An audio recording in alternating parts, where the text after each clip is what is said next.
এই হলো শুধু তা নয়, নলছর ব্লক এটা বিশ্রাম মঞ্চ থেকে গেলে পরে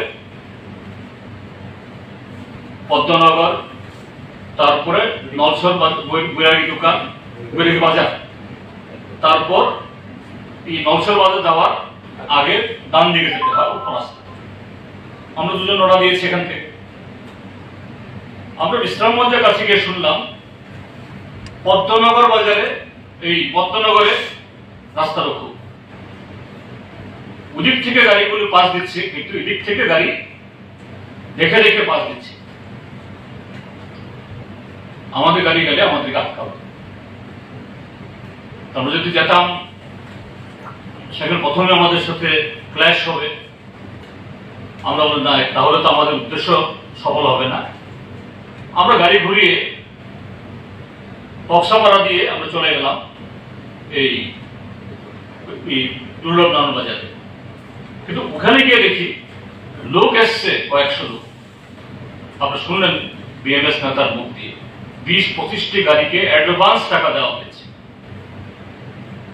অগ্রিম টাকা দেওয়া হয়েছে। সবাই বলছেন আমরা যেতে পারবো, টাকা ফেরত নিয়ে। সেখান থেকে আমরা জেলা শাসকের কথা বললাম, কি হলো অবস্থা, কি করে আমাদের প্রার্থীরা যাবে। জেলা শাসক মহোদয় তার অসহায়ত্ব প্রকাশ করলেন, স্যার আমাদের দ্বারা আমরা তো গাড়ি পারবো না।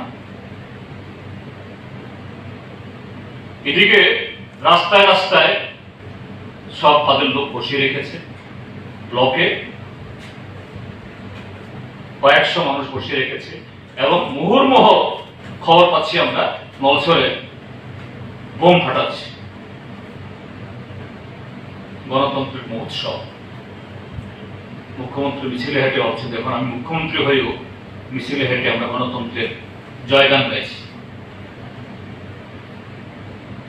তো শেষ পর্যন্ত গাড়ি যখন হবে না, আমরা খুবই হেঁটেও যাওয়া যাবে না, প্রায় সেখান থেকে প্রায় 9 কিলোমিটার দূর। কি করবো আমরা? সবাইকে বললাম আপনারা একটা কমপ্লেন দিন রিটার্নিং অফিসারের কাছে, নির্বাচন কমিশনের কাছে। আমরা আবার কোর্টের কাছে যাব। নিরাপত্তা পাইনি, সে ব্যবস্থা করেনি পুলিশ। এরপর আমরা আসলাম ডুকলি। আমাদের সাথে কথা হয়েছিল গতকাল রিটার্নিং অফিসার এবং এসডিপিওর সাথে। একটাই আমাদের মিছিল শুরু হবে ডুকলি আমাদের পার্টি অফিস থেকে। এসেই আমি ফোন করলাম এসপি সাহেবকে, সেখানকার এসডিপিও কে, আমাদের অন্যান্য কমরেডরা। তারা বললেন স্যার আপনারা আরেকটা অপেক্ষা করুন, আমরা এখানে কিছু জটলা আছে, আমরা পরিষ্কার করি। প্রথমত আধা ঘন্টা সময় চাইলেন, 1টা থেকে 1:30 বাজলো। আবার 1:30টায় ফোন করলাম, আবার বললো আধা ঘন্টা। আরে আপনি আধা ঘন্টা হলে তো টাইম পেরিয়ে গেলে আমরা কি করে ঢুকবো?